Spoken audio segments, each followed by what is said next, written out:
serius banget. Jadi kita penasaran dia lagi ngapain. Ayo kita samper yuk.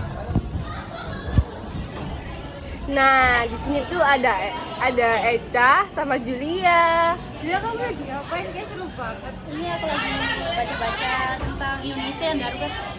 Itu yang apa? Itu loh yang demo-demo yang lagi rame di Indonesia. Oh, aku tahu itu biru-biru gak sih? Bener banget. Sumpah? Iya. Sumpah? Iya. Oh my god, pantas itu rame banget. Soalnya kan ada beberapa kasus yang sering muncul kan. Nah, kalian penasaran gak sih? Ini kan waktunya udah gak cukup, maksudnya udah mau bel pelajaran. Jadi kalian deketin kita sampai akhir ya. Oke, lihat kita di segmen berikutnya. Dadah! A few moments later. Jadi guys, sekarang kita udah di kelas, terus kita mau lanjut obrolin tentang apa yang kita bahas waktu istirahat tadi. Bentar, HP aku taruh sini. Jadi guys, kalian tahu nggak sih apa yang kita bahas tadi itu termasuk demokrasi? Nah, demokrasi itu apa sih? Buat kalian yang nggak tahu, demokrasi itu merupakan sistem pemerintahan yang dimana kekuasaannya itu dipegang oleh masyarakat. Jadi buat yang masih bingung demokrasi itu apa, demokrasi itu adalah partisipasi masyarakat dalam mengambil sebuah keputusan. Terus buat demokrasi darurat saat ini tuh seperti yang kita alamin kemarin tuh demo-demo yang ada di depan gedung DPR. Nah, itu tuh tentang DPR RI dan pemerintahan yang melakukan manuver politik dengan merevisi UU Pilkada untuk tetap membatasi ruang demokrasi dan meloloskan upaya Jokowi dalam membangun dinasti politiknya. Dinasti politik emang itu apa sih? Jadi yang belum tahu, dinasti politik itu adalah kekuasaan politik yang dilakukan oleh satu keluarga. Jadi demokrasi itu dilakukan dari zaman ke zaman, dari zaman revolusi hingga zaman sekarang. Pada masa revolusi, setelah merdeka hingga Belanda menguasai Indonesia kembali, demokrasi masih belum berjalan dengan baik, dan pemerintah masih bersifat sentral. Di Indonesia terdapat demokrasi liberal. Demokrasi liberal adalah sistem pemerintahan yang berdasarkan hak asasi manusia dan supremasi hukum. Pada masa liberal, parlemen memegang posisi yang kuat terhadap kabinet dan penentu kebijakan berdasarkan keputusan mayoritas. Di dalam demokrasi liberal, sering terjadi gerakan ketidakpuasan karena lemahnya dan tidak stabilnya sistem pemerintahan yang ada di Indonesia. Pada masa demokrasi terpimpin, pada masa sekarang, terjadi penyimpangan seperti banyaknya pemimpin yang terpenjara, lalu HAM yang melemah, terjadinya sentralisasi kekuasaan, dan yang terakhir, terbatasnya peranan pers. Demokrasi pada masa Orde Baru. Pada masa ini disebut demokrasi Pancasila yang bertekad melaksanakan Pancasila dan UUD secara murni dan konsekuen. Soeharto menyatakan bahwa demokrasi Pancasila berarti kedaulatan rakyat yang dijiwai dengan sila-sila lainnya. Namun Orde Baru yang berlangsung selama 32 tahun itu terjadi berbagai penyimpangan. Akibatnya terjadi ketidakstabilan politik dan terjadi krisis ekonomi. Demokrasi masa transisi. B.J. Habibie yang diangkat menjadi Presiden RI dituntut harus melakukan perubahan sistem demokrasi agar tidak terjadi penyimpangan seperti era Soeharto. Di awal kekuasaannya, dia menunjukkan kesungguhannya untuk membangun negara, hukum, dan demokrasi. Ia membebaskan sejumlah tahanan politik, kebebasan pers, dan berpendapat semakin terbuka, hingga mencabut UU subversif dan kebijakan-kebijakan yang berkaitan dengan penghormatan, perlindungan, dan penegakan HAM. Lalu, pada demokrasi, masa reformasi hingga sekarang, demokrasi pada masa ini dimulai dengan membentuknya DPR hingga MPR pada hasil pemilu di tahun 1999. Dengan digelarnya pemilu secara langsung dan kebebasan pers semakin terlihat, hingga kini bisa membuat kebijakan sendiri.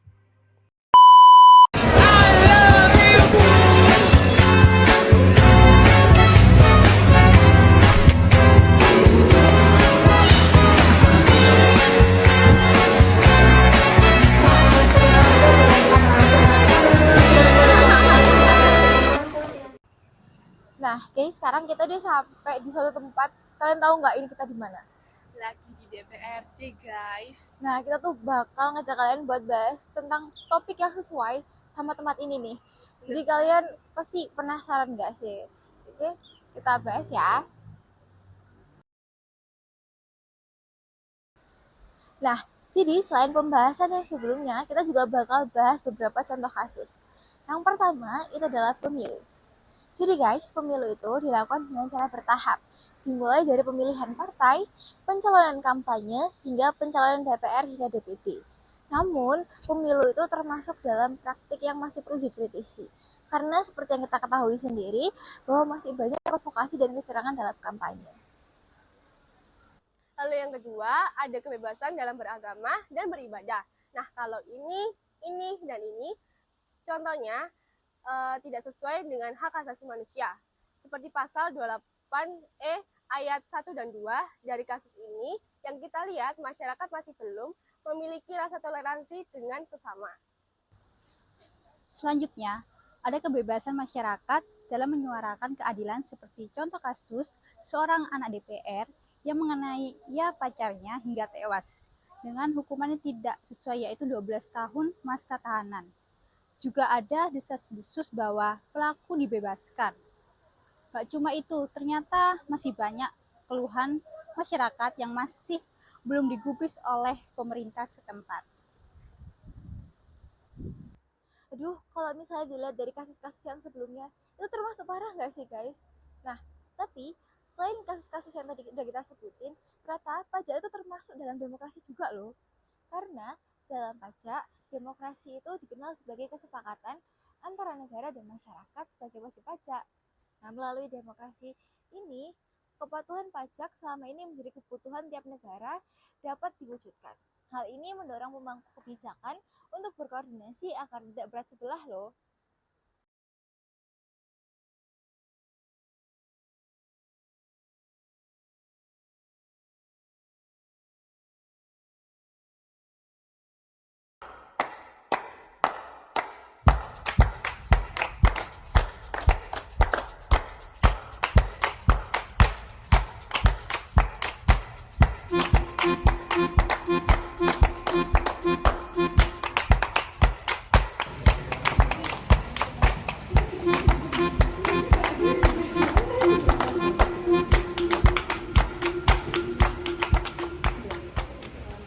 Oke, sekarang kita lagi ada di taman. Nih guys, ada ikan-ikannya. Lihat. Ini ada ikan koi tau. Ini kita mau kirim buat ke mama kan? Sudah. Sama aku kan? Ma ada ikan koi mah.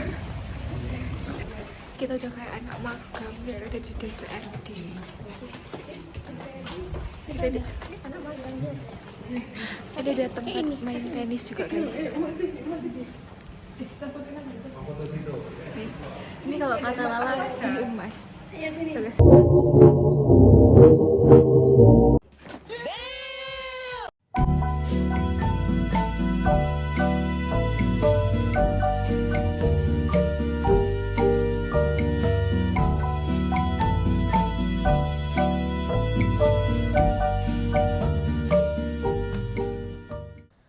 Pembahasan kita di gedung ini udah selesai. Buat pembahasan selanjutnya, mending kalian ikutin kita nanti di tempat selanjutnya. Kira-kira di mana ya? Penasaran nggak sih? Ikutin kita lagi ya. Hai guys, jadi aku hari ini mau OTW ke Kota Lama. Jadi tunggu dulu ya. Bye.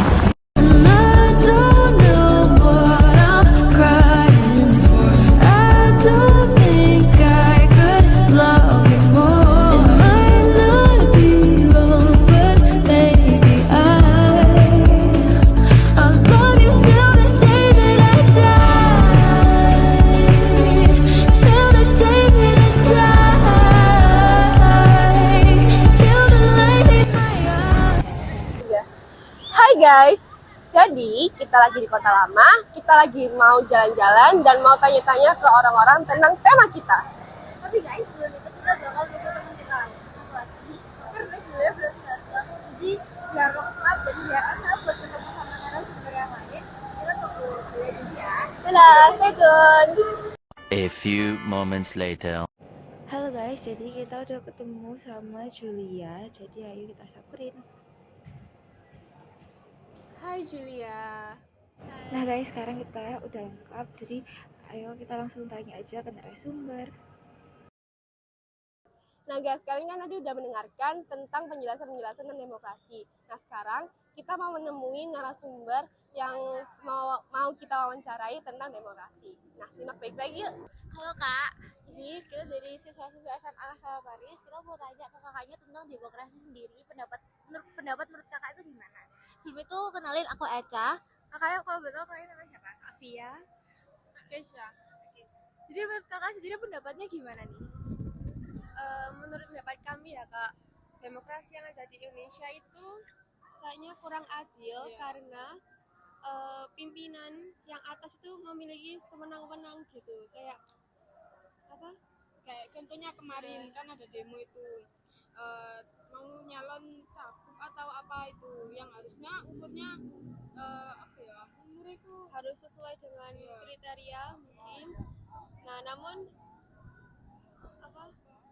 tapi ya yang di bawah umur gitu bisa mendaftar jadi cagup. Jadi kayak seolah-olah mereka yang punya kewenangan di atas jadi bisa memiliki haknya untuk mungkin ya semena-mena itu tadi, mungkin keluarganya bisa langsung kayak diangkat seperti yang viral-viral kemarin. Makasih ya Kak buat pendapatnya dapat deh. Ini semoga buat kakaknya semoga kakaknya gak nyesel waktu kita tanya. Ya Allah, terima kasih banyak. Makasih ya Kak. Iya, terima Malam kasih buat ya. waktunya. Halo, selamat malam Kak. Sebelumnya boleh kenalan dulu nggak sih sebelum pertanyaan lebih lanjut? Namanya siapa Kak? Perkenalkan, namaku Galen. Oh, Galen. Aku Abi. Oke. Untuk Kak Galen sendiri nih pendapatnya gimana tentang demokrasi di Indonesia saat ini? Menurutku demokrasi Indonesia saat ini tuh jauh-jauh kurang ya daripada demokrasi pada tahun 1998 yang dimana demokrasi di Indonesia itu rakyatnya memiliki pendapat dan bebas untuk memberikan pendapat kepada negara. Tapi untuk saat ini karena kepentingan sendiri mungkin para pejabat yang mementingkan keluarganya, kan kalian semua tahu kan pada saat ini Indonesia sedang tidak baik-baik saja demokrasinya. Ya mungkin itu semoga kedepannya lebih baik lagi para pemimpin di Indonesia bisa memajukan Indonesia lebih baik di bidang demokrasi. Sekian. Makasih ya Kak Galen. Yang buat kakaknya sendiri gimana? Mungkin pendapat saya nggak jauh berbeda dari Mas Galen ini. Jadi sebenarnya kan demokrasi itu semua rakyat di atas segalanya. Nah, ketika apa yang terjadi sekarang bahwa pemerintahan itu agak nggak benar dan rakyat hampir tidak digubris sama sekali pendapatnya tentang suara kita bisa membenarkan hal ini. Bagaimana caranya? Apakah merombak pemerintahan atau macam sebagainya? Ya mungkin itu sekian pendapat saya. Nah, terima kasih ya Kak buat informasi-informasi dan pendapat Kakak tentang demokrasi sendiri.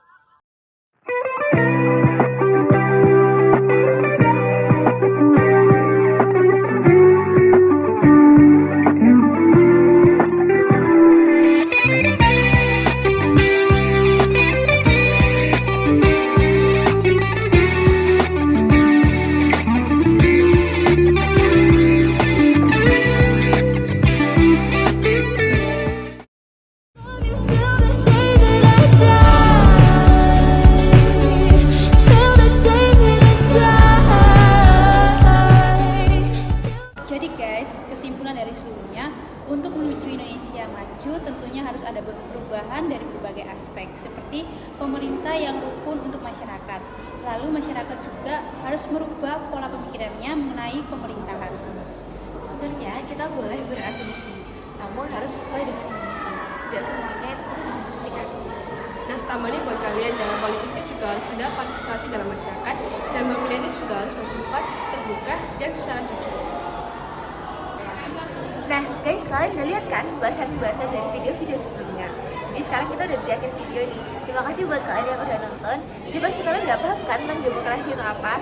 Jadi jangan lupa buat Like, Comment, and subscribe. dan